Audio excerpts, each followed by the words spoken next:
Greetings, this is Blair. Hope your week is going really, really well. I hope you're getting into the flow of the new reality. And thank you so much for sending in your comments and your questions. Again, one of the things I posted out there, if there's something I can teach you based on what you know about me, again, if you want to learn how to be a seamstress, I'm not the person to talk to you about that. But if there's something I can support you, create a program just for you to teach you something, what would it be? Tell me what it is. Again, I've got a lot of good comments here, but I need some more. I want a better cross-section so I know I give you exactly what you need. Okay? I want to address one piece right here, however, though. Someone asked, as one thing that I've maintained, that if you're going to be a great leader in business, 3 skills. You need to be able to sell, because sales equals income. Number 2, be able to drive a team. And number 3, be able to teach other people on your team how to sell. You've heard me say that before, but this teaching part, it's not just about teaching, it's about being able to communicate and communicate in front of groups. And so how do I overcome my fear of talking to people, and how do I quit overthinking it? Well, you're not alone. This is Erica. So Erica, you're not alone. I heard once that the fear of public speaking was greater than the fear of death. That death was actually number 3 on the list. I think number 1 was public humiliation. Second is rejection by your peers, and death was number 3 on the list. Okay, so it's really fearful, and there's no mistake why that is. I mean, because the way we're brought up in school, you're taught that if you stand up, and when you were in school, you said, "Oh, I have an answer," and you give the wrong answer, what happens? Teacher says you're wrong. You know, the kids laugh. And so you learn very early that it's high risk to stand out in front of a crowd. It's high risk to talk in front of people if you don't know what you're talking about, or if you have a fear about it.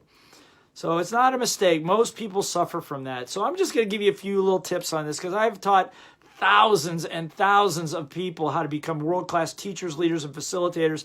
Those people, by the way, right now, in a virtual format, the same skills I taught them live in front of the room, they're killing it. They're crushing it on video, because the rules and the psychology is exactly the same. As a matter of fact, it's more precise here because they're looking right at you.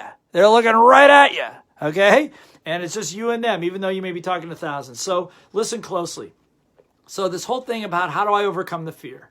Well, I could spend hours and hours on this, but I'm just going to say one thing. If you have a fear about talking in front of other people, it's probably one of the biggest fears people have, which is the fear of what other people think about you, or what they don't think about you. That is probably the number 1 killer of dreams on planet Earth. Your fear, your concern about what other people think about you, or what they aren't thinking about you. Either way, it's your concern of what they're thinking about you, if that makes sense. And if that's happening, keep this in mind.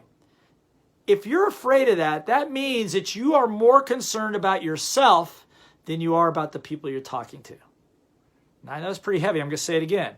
If you have a fear about talking in front of other people, it may be, and probably is, because you're more concerned about your own survival, you're more concerned about you and your ego and your self-esteem than you are about the people that you're trying to serve out there. Because you know what?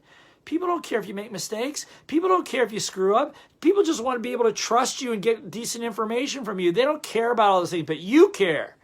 Because, again, not because it's your fault, it's because that's the way we're conditioned. So like I said, if you have a fear of talking in front of people, stop thinking about yourself and start thinking about them. How can I serve them? How can I help them? What do they want? What are their questions? How can I make what they're doing easy? You know, we teach a program called Master Facilitation, and facilitation comes from the Latin word facile, which means easy. Facile means easy. So what it means, if you're going to be a great teacher or facilitator, be in front of people, your job is to make things easy for them. Make it easy for them to learn, easy to overcome their resistance, easy to overcome their obstacles. There's a science to doing that, but it's a different mindset. People ask me, so what do you think when you're in front of the room? I look in front of the room, I'm looking at you. All I want to know is, what do you want to learn? How can I support you? That's all I want to know. How can I support you? I'll go to heaven.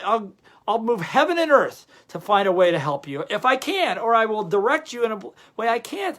That attitude will eliminate your fear of what they think. If there's any fear, it's the fear of not being able to deliver enough. When the truth of it is, that's another whole psychosis. Not being good enough, that's all little voice mastery stuff.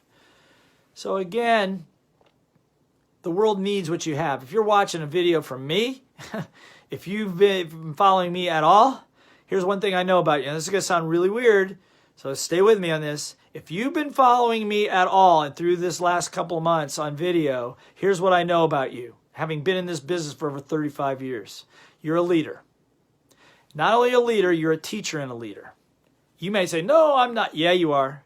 I've just learned over the years, and this is, you can say this is spiritual, this is metaphysical, whatever, that there are only certain people that show up in my rooms, on my podcasts, watch my videos, take my training. It's somewhere, because somewhere in your DNA, you have a teacher, leader gene in there. Part of you that loves to help other people. Part of you that loves to support other people. So allow that part of you to come to the forefront. Care about other people. If you care more about them, then you won't be so concerned about your own image and your own survival and all that stuff. Presenting, you notice I'm not using a script. Presenting is a conversation. It's not a performance. Now, for some people, it's a performance.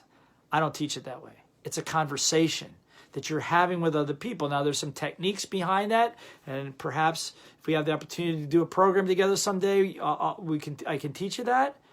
But it's a great question, Erica. So hope that answers. How do you overcome it? Well, the other way of that's the psychology behind it. The other part of it is just get a lot of practice. Practice. I'll give you a little hint. You want to teach something, Erica? Take a topic, whatever topic. Maybe you're good in sales. So I ask you, what are the 3 things that you want to teach somebody about sales? Maybe how to find clients, how to close them, and how to follow up.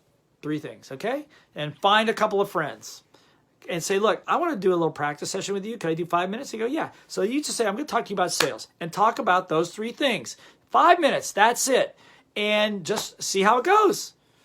And have them ask you questions, give you some feedback. Then do it again. Then do it with some other friends. Do it with some other friends. Do it with some other friends. I guarantee you, if you do this at least 5 to 10 times, part of that fear will turn into courage, which will turn into desire. You see, fear is part of a 3-sided coin. One side is fear. The other side is desire. In the middle, around the edge, is courage. Courage has to be developed, just like you develop your muscles, just like you're going to develop health. It doesn't happen overnight. It takes repetition.